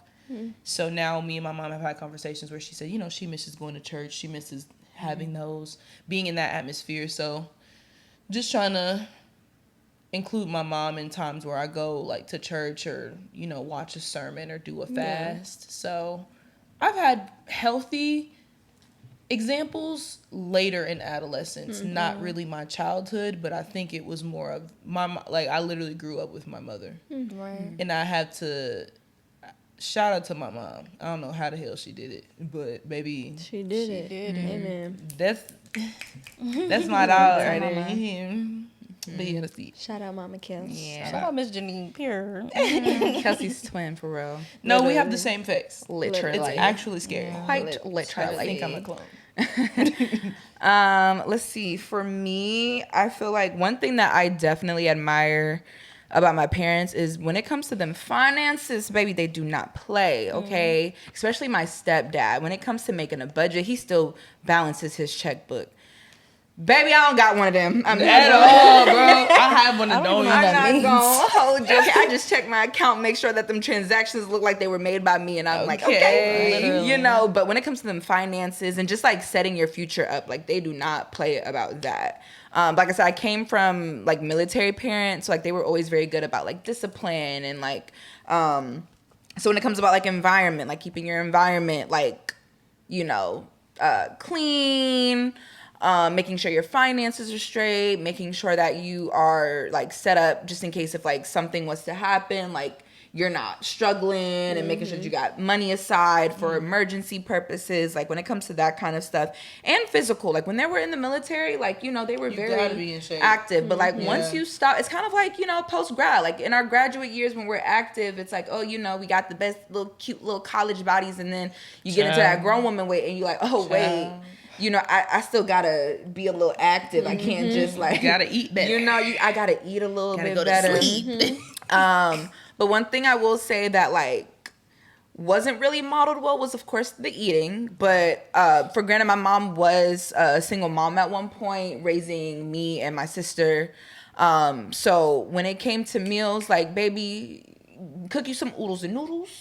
All right. She was real infamous for the little Chef Boyardee. I loved me them little Chef Boyardee spaghettios. Or the hamburger helper. Yeah, a hamburger helper. And at the time, I wasn't complaining because I didn't know any I've never better. had hamburger helper to this day. Good You for know, you. and the I'm stuff is happy. good. I'm so I mean, it's happy good for because you. it's processed. It got lots of salt and sugar in it, so it was flavorful. It's a good amount to keep Okay, and it'll last you a couple of days. had that Like shit I've in mentioned before, college. how like if I wanted fruit, like if I'm like, oh mom, can you buy pineapples? She's not buying a pineapple. She's buying little fruit cups. You know. So those are There you things that I kind of Okay, there you go. You got one for Sunday, Monday, Tuesday, Wednesday, Thursday, Friday, Saturday. You got cherries in there too. There you go. Shit. So that's something that I had to unlearn. Where I'm like, okay, if I want fruit, let me buy fresh fruit and cut it up. You know, I don't even get the process. The damn fruit cups, boy, with the juice. Jesus Christ. You open it up, suck the juice out first. Y'all know what I'm talking about. Stop playing. And I thought I was so healthy drinking a little juice out the Okay, fruit you know cups. what I'm saying, bro. Processed. The Mandarin orange cups. Yes, Boy, man. Okay, bruh. so that's something that I had to unlearn. And I feel like as we're getting older and like now that my mom has a little bit more time, she is starting to buy like better foods and whatnot. But Yeah. I understand having to do what you got to do. sure. Okay, so that your yeah. kids don't go hungry. Because it's like as much as you want to be able to meal prep and hand cook everything, she ain't have the time for Being that. a single mom ain't no She joke. ain't had the time for that. But honestly, Resources. as a kid, I was like, ooh, yes. Yeah, you know, like, I'm you know the good. little microwave. What was those meals kids' with the cuisine? penguin? The kid cuisine. Fucking brownie, bro. Those were looking back. those are Kid crazy. cuisine, bro. Why do I have to warm up pudding? Pudding? Why? Oh, You mean to tell me you got pudding, a brownie, had the mac and cheese, cheese, and I'm putting that shit in the corn. microwave? Then you got the little sprinkle packet for the brownie. Yeah, like as a kid, I was like, yes. Bro. As an adult, I'm like, no. But yeah, those are definitely cuisine some was an things that I had to era, bro. Oh my unlearn. gosh, kid But they were cuisine was healthy. it. Like they showed healthy like behaviors in other ways. Yeah, And yeah. the food came a little bit later. Like I said, I completely understand doing what you got to do. They did the Either best you gonna they eat could. bad or starve, and I'm pretty sure they don't want you Okay. to starve. So. They did the best they could with what they had. They did. Right. Shout out to I our can't parents, fault bro. them for that. For Like sure. we turned out all right. You know what I'm saying? Like The I said, there was preservatives preserved us because Yeah. we don't look our ages. there was definitely some things that I had to unlearn. But, you know, when you get to a certain age when you can kind of start making your own decisions. Yeah. And start fending for yourself, right? Like, even there's certain meals where I cook and my mom's like, oh, you do that? I'm like, yeah, I do. You know? I know you ain't used to that, but guess what? I live on my own now, so I can kind of do things a little bit differently. And they are taking up to it. They're like, ooh, yeah, let me, you know. Being an example for your parents. Yes. Like, I literally, I have a Because, juicer, man. and I started juicing, and I took my juicer home, and I was like, I'm going to make juices You for have a y'all. juicer? I do. Yeah. Yes, What? girl, I be juicing. I should make juices for you. We'll talk about that. Because I'm trying to, like, test it out to the masses. That was no good. Yeah. I That's a love little good hard. juice. No, I was looking at my thigh juice. I was like, well, I'm a little thin. I've been losing weight, but yeah, I took my Okay, juicer period. home. I took my juicer home. Some of the recipes that I've learned to make as an adult, I'm taking them home and, like, bringing them to the family. If I gave you some money, would you make me some juice? If you what? Gave you some money. Yeah. I'm down. I'm down. I'm not a pro. I be mixing shit. But, you know, if it It's tastes okay, good. but you got a juicer and I don't have a juicer yet. So. I got you, Yeah. shawty. But yeah, so that's I love me. that. I love fresh juice. Herbal It's so good. It's Herbal so Marge good. be doing that. She don't even really buy actual juice anymore. Or milk. She makes her own milk too. So. I ain't there yet. See, I'm I ain't it's making not milk. that hard, but It's not that it depends hard. on what the milk is being made at. Because y'all know Almond I milk. can't You can't do eat almond. almonds. Yeah, you I'm can't. allergic to. Yeah, That was I my love me some biggest almond thing milk. because I've Damn. always wanted to just switch to almond milk. But I know I've there's ways to almost make died oat milk. twice drinking Yeah. almond Oat milk milk. because I cannot Yeah. drink or eat Well, anything with consult almonds. with her. See about oat milk. But Oat she milk makes- is I use oat milk. Cashew milk and soy milk taste like booty, but okay. oat milk is okay. I use oat milk in my coffee whenever I can. Yeah. So So I ain't making milk, but I can make a little juice. I can make a little Period. juice. making milk is crazy. Love that. in a good way. Shout out to Auntie Marge. Period. I think that there was definitely a mix of both unhealthy and healthy behaviors, just like all of y'all said. Like, just to start off with social. Boy, it's crazy because just so my grandma's been in town for the last month, and From London? Mm-hmm. Okay. So, I mean, I've known my grandma my whole life, obviously. So I've seen her ways, but it's interesting kind of just experiencing her as an adult and just kind of seeing like how her ways were passed on to my mom, were passed on to me. That's beautiful. But them ladies, they do not fool with people. And not like they fool with people, like they get on really well with people. They're very kind women. They are very just beautifully hearted, very, very just giving women. But they don't just they don't introverted. reach they are introverted. Yeah. They don't reach out to nobody until they reached out to. And I'm like, damn, like Sometimes I'm that taking ain't a that bad on. thing. But like, no, sometimes my mom is bad with it. Like, she's like, oh, well, I mean, I'm sure I'll ask her about a friend. She'd be like, no, I haven't heard from her. Okay, well, you going to reach out? No, I'll see if she'll reach out to me, you know. I'm like, that was your friend of like all True these Caribbean years. woman And you friend. just don't want to reach out? And my grandma's kind of the same. I think my grandma, I don't know. No, I think my grandma's kind of the same way. She don't want to see, like, she was here. Her sister lives here. I asked her, you want me to take you to go to your sister's Like house? in Georgia. Yes. Oh my I'm like, goodness. you want me to take you to go to your sister? She's like, no. She saw her sister like twice while she's been here. She lives all the way across the fucking, what is it, Atlantic Ocean? So it's just like, they just antisocial.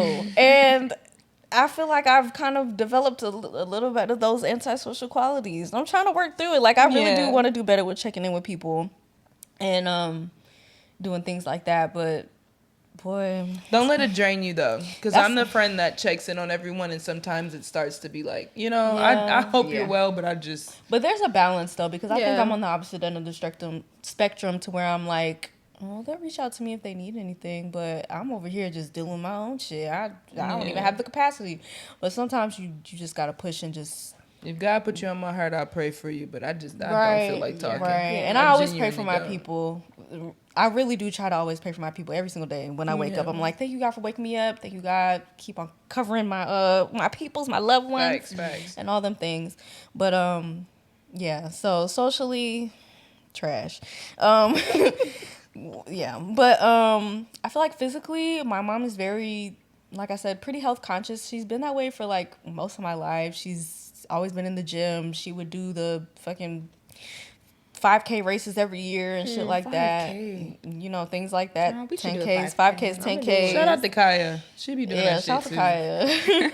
But my mom was always a runner. She would eat well. Like I said, she didn't eat no red meat. She barely cooked with salt, sugar, shit like that. So physically, I feel like those are definitely healthy behaviors that I have taken on. I would say financially, my parents were real fucking frugal.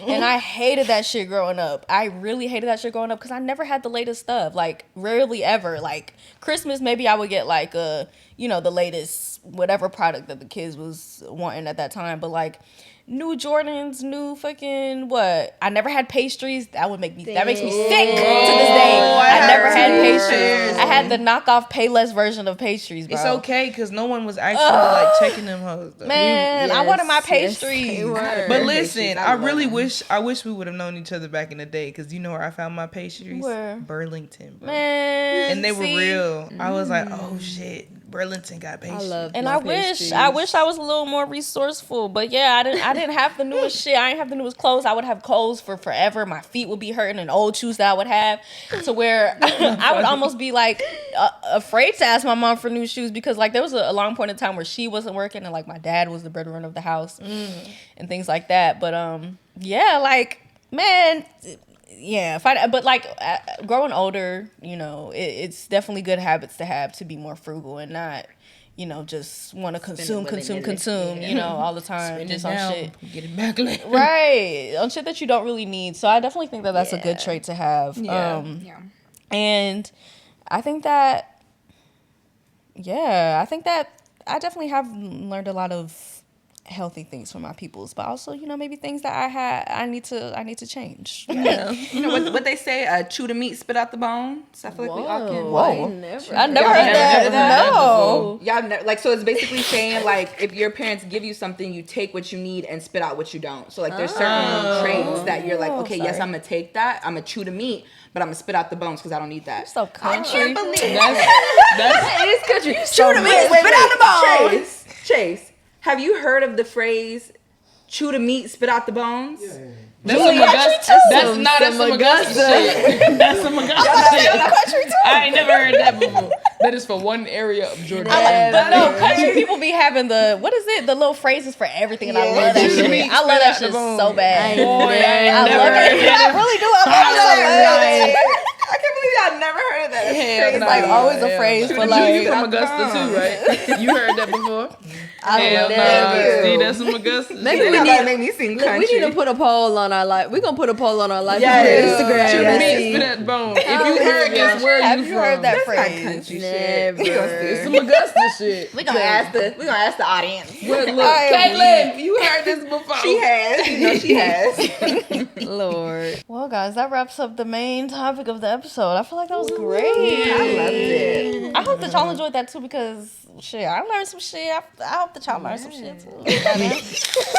And drop y'all shit in the comments. No, seriously. What is this language? All this shit. Sorry. Dang. Drop your commentary. Tell us your feedback. Yeah. Like, Y'all already know Uncle Pete don't play I'm about now. to say. We gonna get into Oh, yeah. I'm so sorry. y'all gonna get me in trouble. I'm gonna have to hear about this. The language. Sorry. Trying to get sponsorships and professionalism and everything. We gonna get cussed But out. really though, on a real tip though, like if you need some tips from us, like we've shared our, especially me and Kelsey, we shared our health experiences. For sure. And y'all know all my business. Gabby and Queso too. Like we've all shared some things that I think that people can learn from. So if you have some questions, ask us. Like tap in, reach out, DM us. We not mean. We nice as fuck. We don't bite. Maybe just nibble, but don't bite for real. I don't bite unless you want me to. Anyway. I'm so sorry to the parents, aunties, and Oh uncles. my word. Y'all go. Isn't our next episode about sex, please? Anyway, so we're gonna move into our last segment of the episode, which is how's life, sis? Yeah. So for this how's life, sis, we have a specific question just to kind of narrow it down for us to answer. So relating to our episode about being unhealthy or being healthy and well, what practices do you participate in that aid to your self-care journey? Sleeping, eating, phone on D&D, Journaling. and I've been writing more like poems and drafting out creative ideas. expression. Yes, creative expression and setting boundaries. That's mine. yes. Oh, exercise Oh, too. yes. I'm a gym girly. Me and the gym go together real bad. And the body is becoming even more tea. I'm coming for kind of queso. tea? I'm trying to be like More I'm waist trying than to- your man. No, literally In the gym. Like I'm trying to get to Queso's level. Tiana Taylor. Queso got a Lori Tiana Harvey. Taylor ass back. on your Lori ass. Harvey's stomach, you know, but I got a little lowercase p back there. If you've seen it in real life, you know what I'm talking about. But this year we trying to double it. Chase trying to Double it. This year we trying to Chase double think about it. So that's me. Okay. That was good. I want to say sleep Yeah. because the mind. Sleep, prayer. Prayer and fasting. Add that to mine. Jesus. Fasting is hard, but the benefits spiritually, Jesus. The clarity. The clarity. The gym. I have lost 11 pounds. Snap, snap, My clap, jeans clap. are falling off, which is beautiful, but And also you lost it on purpose. I lost on purpose. But the only thing is, now I gotta buy more jeans. I'm not Tiana Taylor there yet, so I'm gonna say Meg. I'm coming for your ass. Okay. I'm coming for you. Yeah, I'm because coming stallion. Yeah. For you. Then once I come for Meg, then T. I'm coming for your ass. But Okay. Meg getting up there Okay. with Tiana though. Okay. Yeah. But Tiana's shit is sculpted. I don't know what Yeah. she, Oh, yeah, she's she sculpted. drew her shit out and She's pasted cut, it on cut. her stomach. cut, I don't know baby. what she did, so I'm gonna say Meg first. Okay, because she's a stallion like me. Eating better. I don't eat pork anymore. I'm a year and a half, I think almost 2 years without pork. No pork on my fork. Trying to cut out red meat, but I do like a good cheeseburger sometimes. So we'll see how that And goes. we definitely about to go get one after we film this episode. Now, what we just talking about? you know. But I've been eating a lot more seafood, a lot more, and not crab boils, like actual fish. No, shout out to the crab boils, but still. And more veggies, more fruit, more water, less soda. I've switched from soda to poppy, which obviously, like, don't drink too much of the poppy, right? But it's got, prebiotics in it. It's got fiber in it. So I've noticed when I change my palate, I don't even crave soda. I just crave, like, the bubbly feeling. So that's why I just get poppy now. Or kombucha. And yeah, more understanding, more empathy, like Sage Search says, which has helped me navigate other people.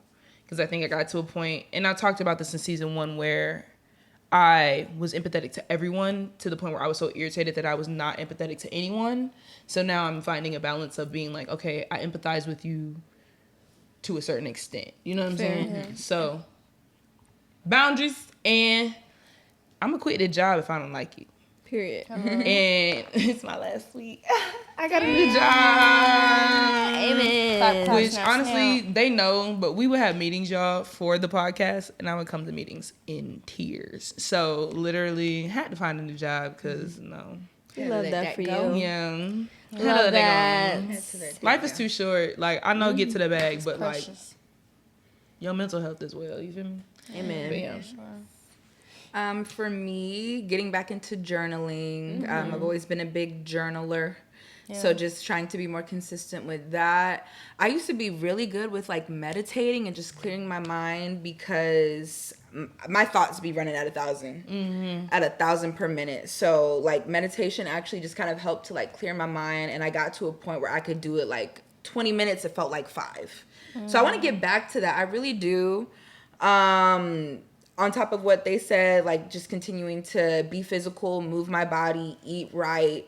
I feel like you get to a point in your fitness journey or just health and wellness journey where you look at food as fuel and not just like eating for tasting, you know? Because that part. I have those days where I'm like, I wake up in the morning and I feel great. I feel great. Like you're just on a natural high. And I'm like, once you put good foods in your body and you're moving your body, you're drinking the adequate amount of water, like your body is going to thank you for it and you're going to feel so good. Just like a natural high. Facts. You know, I still like being unnaturally high too. But but you know, a natural high I love. And just like I find that when I spend more time in solitude, I'm able to like really fill my cup and then present the best version of myself. So just trying to spend more time in solitude, spend more time with myself, but that also goes back to boundaries, because it's really easy when people are like, "Oh, can you do this? Can you do that? You want to go here? We haven't met up in a while. Can I do," like, if I have a couple of days off and I'm like, "Hey, these couple of days off, I just want to spend for myself," and if someone hits me up and they're like, "Hey, I want to go out to eat," no, I can't. I'm sorry. You can do it I another love time. you. I love you so much. But like, I love I me have more, got I'm to sorry. set time for myself, because Yeah. like I said, when I spend time in solitude, I'm able to focus on myself. I'm able to do things that fill my cup up, and then I can come out and present the best version of myself. So I'm less irritable, right? Y'all get the most bubbly version of me. Y'all get the most energetic and most outgoing version of me, because if I'm just constantly like trying to cater to other people, I'm going to drain myself out. Big So facts.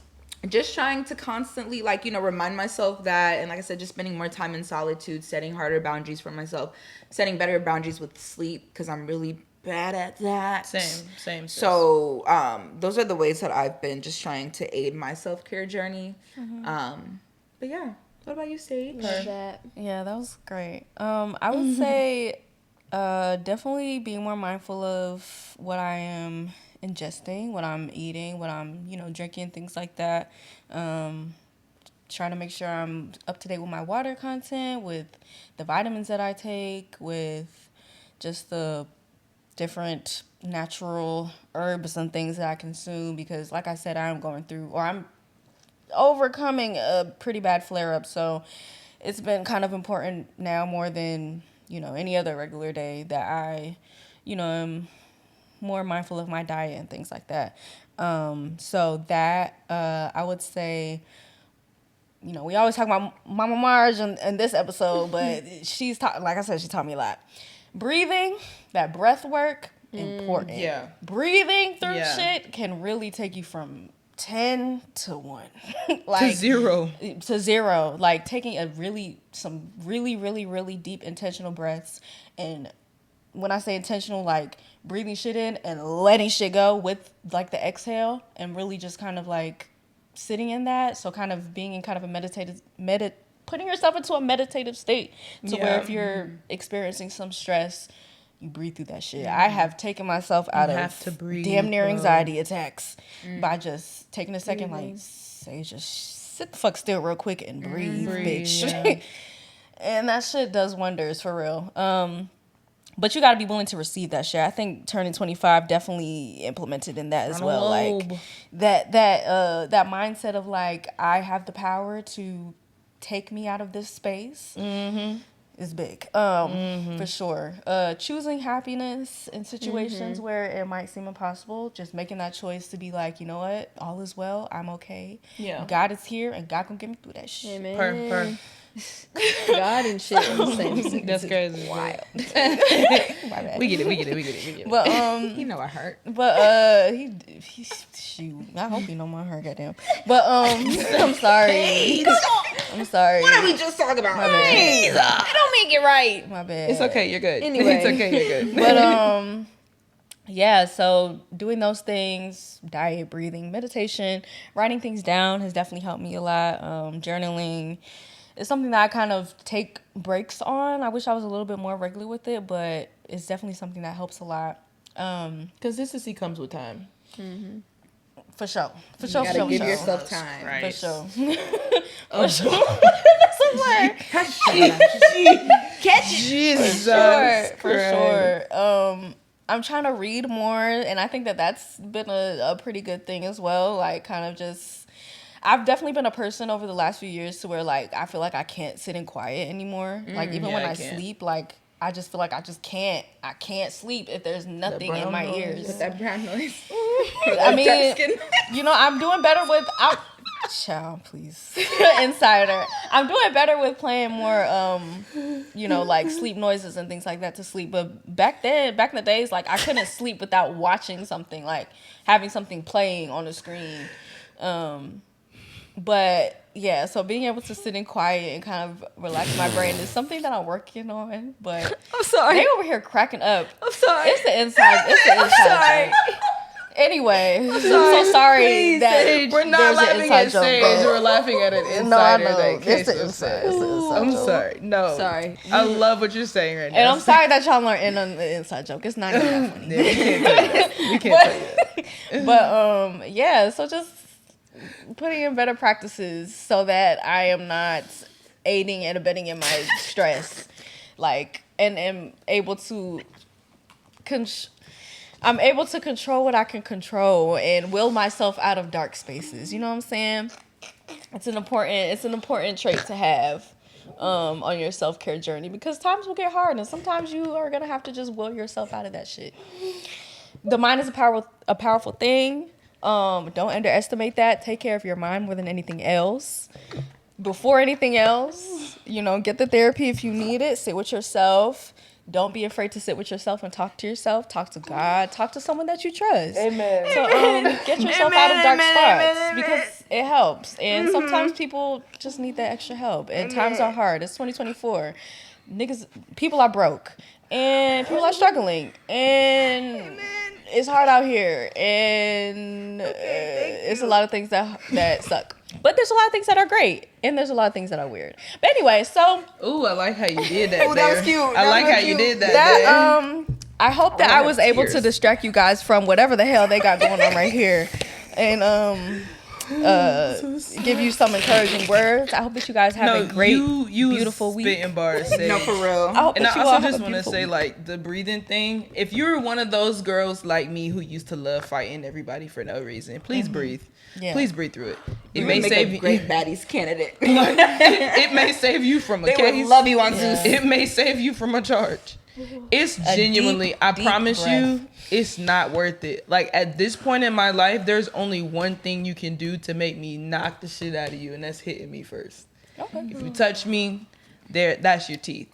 But other than that, like, for my girls who are a little feisty, for my girls who train to go, I was once you, sometimes I'm still you. Please breathe through that shit. Take a second and breathe. Because Let's all do that real quick Yes, because please. I once almost you filled got out them the handcuffs episode. around you, Amen, So, amen, amen. Actually, Yes, amen. end this on a meditative. Come on, Okay. work us through breath work. Everybody, please take a second, center yourself, close your eyes, let your eyes fall. Ooh, Mama Marge, I hope you're proud of me for this.